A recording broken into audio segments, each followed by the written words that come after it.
अस्सलाम वालेकुम मेरे प्यारे हिंदुस्तानी भाइयों, दोस्तों, बुज़ुर्गों और मेरी प्यारी माँ बहनों, आप देख रहे हैं दिल की आवाज़ और दिल की आवाज़ के साथ मैं हूं वाहिद हाशमी।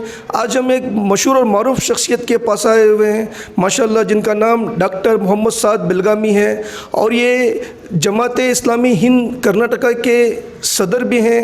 जैसा कि दोस्तों आप जानते हैं कि अभी रिसेंटली कल जो भी इस बाबरी मस्जिद को लेकर जो भी फ़ैसला हुआ, इससे लेकर हमारे डॉक्टर मोहम्मद साद बिलगामी की साहब की दिल की आवाज़ कुछ कहना चाहती है, क्योंकि इस फैसले पर ये मुतमईन नहीं है, इसलिए इनकी दिल की आवाज़ आप सब लोगों को एक मैसेज देना चाहती है। क्योंकि दोस्तों आप जानते हैं दिल से जो बात निकलती है वो असर रखती है, पर नहीं ताकत परवाज़ मगर रखती है। चलिए सुनते हैं डॉक्टर मोहम्मद साहब बिलगामी की दिल की आवाज़।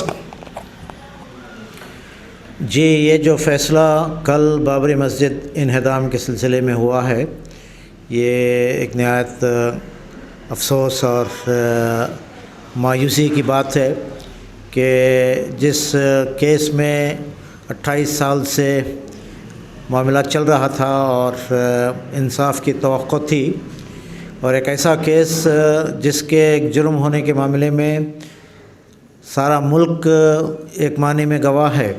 ये कोई अचानक हो जाने वाला वाक़या नहीं था, बल्कि इसके लिए बराबर रथ यात्रा और राम जन्मभूमि मूवमेंट के नाम से बिल्डअप किया गया था, लोगों को उनके जज्बात को भड़काया गया था, कर सेवक लाखों की तादाद में जमा हुए थे और ये तमाम अक्यूज़्ड लीडर्स उस मजमूए में मौजूद थे। और चंद घंटों में 6 दिसंबर 92 को इस मस्जिद को मुनहदिम कर दिया जाता है। तवक्को थी कि इस फ़ैसले में जो लोग भी मुजरिम हैं उनको क़रार वाक़ई सज़ा सुनाई जाएगी और इल्ज़ाम साबित होगा, जुर्म साबित होगा। मगर इंतहाई अफसोस की बात है कि एक तो ये कि 28 साल की तवील डिले के बाद और फिर 49 में 17 जो अक्यूज़्ड थे वो तो फौत हो गए, बाकी सब लोगों को रिहा कर दिया गया और किसी पर भी इस जुर्म को साबित नहीं किया गया, किसी को भी सज़ा नहीं दी गई। तो ये एक इंसाफ का एक माने में मजाक है या खून है जो हुआ है। हम इससे सख्त नाराज़ हैं और ये शायद सियासी दबाव में लिया गया फ़ैसला हम समझते हैं।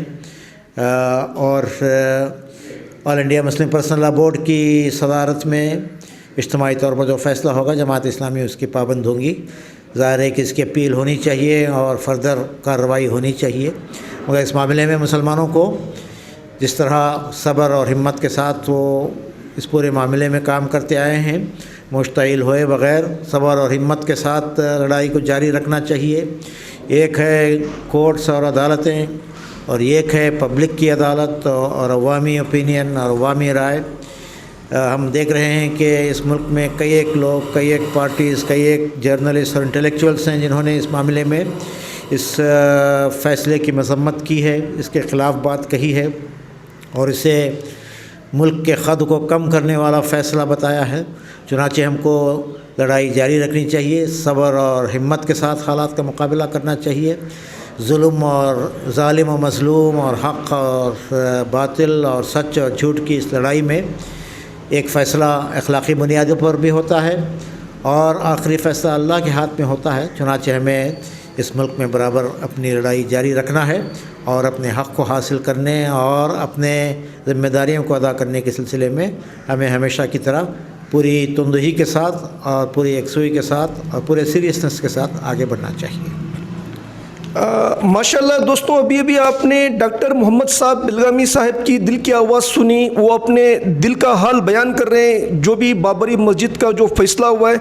लेकिन डॉक्टर मोहम्मद बिलगामी साहब, अभी जो कुछ फ़ैसला हुआ है, जिन लोगों को भी सज़ा होनी चाहिए थी बल्कि उनको बाइज़्ज़त रिहा कर दिया गया है, इसके लिए आप क्या कहना चाहते हैं कि अभी इसके ऊपर क्या स्टेप लिया जाए, फिर से क़ानून के साथ कैसे कार्रवाई की जाए, फिर से क़ानून के साथ कैसे सवाल किया जाए, क्योंकि क़ानून ही यहाँ पर फ़ैसला दे चुका है। तो इसमें आपकी क्या राय है? जी, ये लोअर कोर्ट का फ़ैसला है और जैसा कि आप जानते हैं इसकी हाई कोर्ट में भी सुनवाई हो सकती है, सुप्रीम कोर्ट से भी रुजू किया जा सकता है। اور اس معاملے میں جو ثبوت فراہم کیے جانے تھے اس کے کچھ کمزوریوں کی بہانہ یا حوالہ لے کر فیصلہ کیا گیا ہے، تو اس کے تدارک کا اور مضبوط شواہد مزید فراہم کرنے کا اور ہماری حد تک اتمام حجت کرنے کا کام ہم کو ضرور کرنا چاہیے. اس کا موقع ہے اور یہ بات قانونی حد تک جاری رہنا چاہیے. مگر ہم امت مسلمہ ہیں اور ہم کو پازیٹیو ایجنڈا پر اور محض ریئیکشنری ہو کر نہیں بلکہ مثبت ایجنڈا پر اور اس ملک میں ہمارے جائز حقوق کے حاصل کرنے کے لیے اور آگے بڑھنے کے لیے اور پھر یہاں ایک اچھے مسلمان بن کر اسلام کی روشنی میں ایک بہتر نمونہ پیش کرنے کے لیے ہم کو ہمت کے ساتھ آگے بڑھنا چاہیے. ماشاءاللہ دوستوں، آپ نے ہمارے ڈاکٹر محمد صاحب بلگامی کی دل کی آواز سنی اور اس فیصلے کو لے کر بھی یہ ماشاءاللہ مسلمانوں کے لیے ایک اچھا سا میسیج دے رہے ہیں کہ اس کو پوری طرح سے صبر و استقلال سے قانون کے دائرے میں رہتے ہوئے اس کو ہم کو جو بھی آرگیومنٹس ہو، جو بھی اپیل ہو، قانون کے دائرے میں کرنا چاہیے. کوئی بھی ناصبری والا کام نہیں کرنا چاہیے تاکہ اس سے پھر سے آگے کچھ پرابلم ہو سکے. چلیے ماشاءاللہ ہم ڈاکٹر محمد صاحب بلگامی صاحب سے مل کر بہت خوش ہوئے. آپ کی دل کی آواز سن کے جو بھی آپ نے دل کا ایک پیارا سا میسیج لوگوں تک پہنچایا، جو بھی آپ کے دل میں بات تھی، انشاءاللہ ہم پھر ملیں گے کسی اچھے انسان کی دل کی آواز کے ساتھ. خدا حافظ. السلام علیکم. جے ہند، جے کرناٹکا.